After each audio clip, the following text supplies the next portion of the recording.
42% రిజర్వేషన్లు చట్టబద్ధత కల్పించాలి, ఇచ్చినటువంటి మాటను నిలబెట్టుకోవాలనేటువంటి నినాదంతో 2 కోట్ల తెలంగాణ బీసీ ప్రజానీకం ఇచ్చినటువంటి బంధు పిలుపుకు ఎస్సీ ఎస్టీ సంఘాలతో పాటు అన్ని వర్గాల ప్రజలు సంఘీభావాన్ని వ్యక్తం చేసి విజయవంతం చేస్తున్నటువంటి తీరుకు వారందరికీ కూడా శిరస్సు వంచి హృదయపూర్వకమైనటువంటి అభినందనలు, ధన్యవాదాలు తెలియజేస్తా ఉన్నాం.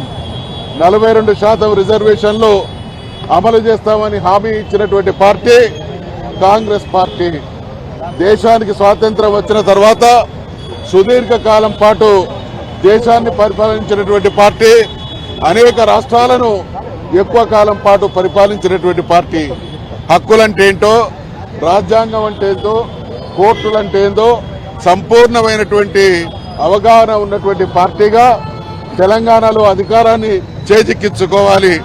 కేసీఆర్ నాయకత్వాన తెలంగాణ రాష్ట్రం సాధించబడి 9.5 సంవత్సరాల కాలం పాటు ఒక బంగారు బ్రహ్మాండమైనటువంటి పరిపాలన కొనసాగించబడుతూ ఉంటే ఏ రకంగానైనా కూడా అధికారం చేజిక్కించుకోవాలంటే బీసీల ఓట్లు కొల్లగొట్టడమే ఏకైక పరిష్కార మార్గం. కాబట్టి ఆ రోజు ఆ హామీనిచ్చి మరి అధికారంలోకి రావడం జరిగింది. అధికారంలోకి వచ్చిన తర్వాత చట్టబద్ధత తీసుకురావడంలో ఏమాత్రం శ్రద్ధ వహించక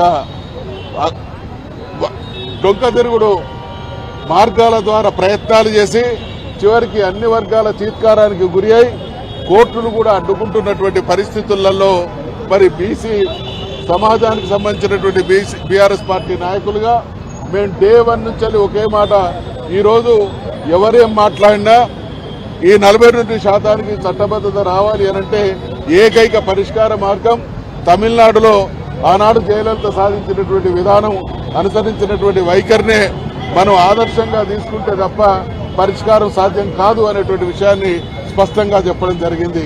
ఇవాళ అన్ని పార్టీలు కూడా మా విధానాన్ని ఏకీభవిస్తూ ఉన్నాయి.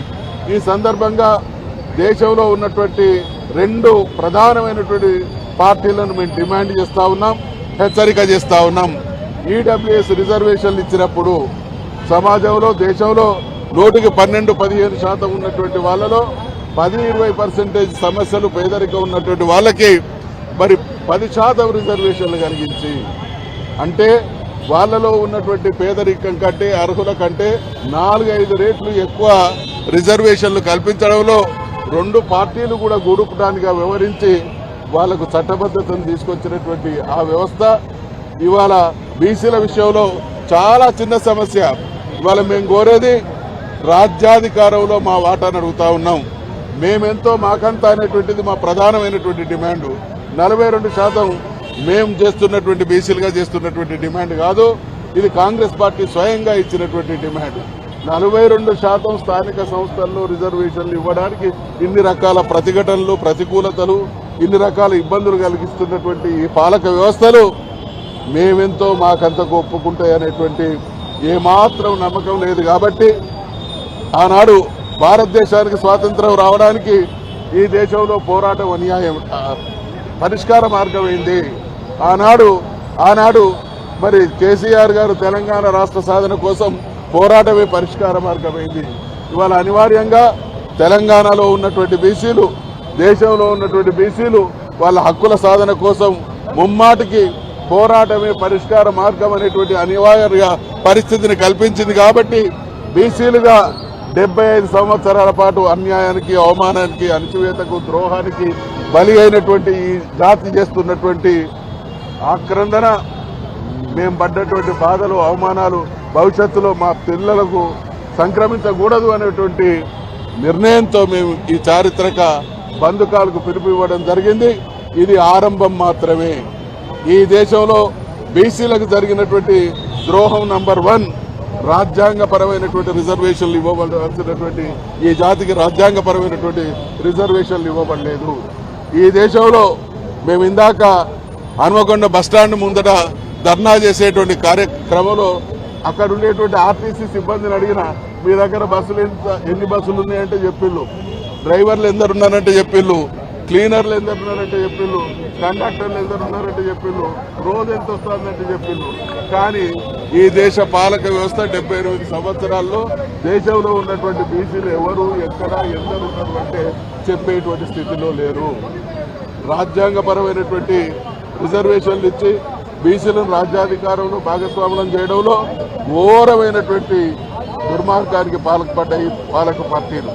అదేవిధంగా కులగణన చేయడంలో ఇప్పటి వరకు మీనమేషాలు లెక్కిస్తా ఉన్నాయి. అదేవిధంగా బీసీ మంత్రిత్వ శాఖ ఏర్పాటు చేయడంలో ఘోరమైనటువంటి నిర్లక్ష్యం. అదే రకంగా ఇవాళ 40-50 లక్షల కోట్ల బడ్జెట్ కలిగినటువంటి కేంద్ర ప్రభుత్వంలో బీసీలకు కేటాయించేది ఒక రాష్ట్రంలో, తెలంగాణ రాష్ట్రంలో కేసీఆర్ గారి నాయకత్వంలో బీసీలకు కేటాయించినటువంటి సంక్షేమ బడ్జెట్ కు సంబంధించినటువంటి స్థాయిలో కూడా దేశంలో పాలక వర్గాలు బడ్జెట్ కేటాయించడం లేదు అనంటే ముమ్మాటికి ఈ పాలక వర్గాల దృష్టిలో భారతదేశంలోని బీసీలు 2వ శ్రేణి పౌరులే అనేటువంటి దుర్మార్గానికి ఒడిగడుతున్నారు. కాబట్టి ప్రపంచంలో ఎక్కడైనా మెజారిటీ పాలకులు మైనారిటీలు పాలితులు, ఈ దేశంలో మాత్రమే మెజారిటీ పాలితులు మైనారిటీలు పాలకులు. ఈ శృంఖలను తెంచుతాం, మా స్వేచ్ఛను మా హక్కులను పరిరక్షించుకుంటాం. ఆ దిశగా సాగేటువంటి చరిత్రాత్మకమైనటువంటి పోరాటానికి ఇది నాంది మాత్రమే. మాకు దమ్ము ధైర్యం ఉంది. ఆ రోజు తెలంగాణ ఉద్యమానికి మేము అందరం కేసీఆర్ గారి నాయకత్వంలో ప్రయత్నం చేసినప్పుడు 10-20 మంది ఉండే. ఇవాళ 2 కోట్ల ప్రజలు ఏకకాలంలో స్పందించేటువంటి చైతన్యాన్ని తెలంగాణలోని బీసీలు సంతరించుకున్నారు. కాబట్టి ఈ సంతరించుకున్నటువంటి మా వివేచన, మా ఐక్యత దేశానికే స్ఫూర్తిదాయకం, ఆదర్శంగా ఉంటుంది అనేటువంటి హెచ్చరిక చేస్తూ ఇప్పటికైనా దోబూచలాటలు, గూడుపుటానీలు, కుట్రలు, ద్రోహాలు పక్కకు పెట్టి 2 పార్టీలు ఈడబ్ల్యూఎస్ విషయంలో మీరు ఏ రకమైనగా ఏకమై ఆనాడు వాళ్ళకు న్యాయం చేయడం, వాళ్ళకు అనుకున్న దానికంటే ఎక్కువ చేయడం జరిగిందో మాకు న్యాయం జరగాలి అనేటువంటి విషయాన్ని డిమాండ్ చేస్తున్నాం. మేము ప్రజాస్వామ్యయుతంగా శాంతియుతంగా గాంధేయ మార్గంలో ఈరోజు నిరసన వ్యక్తం చేసినాం.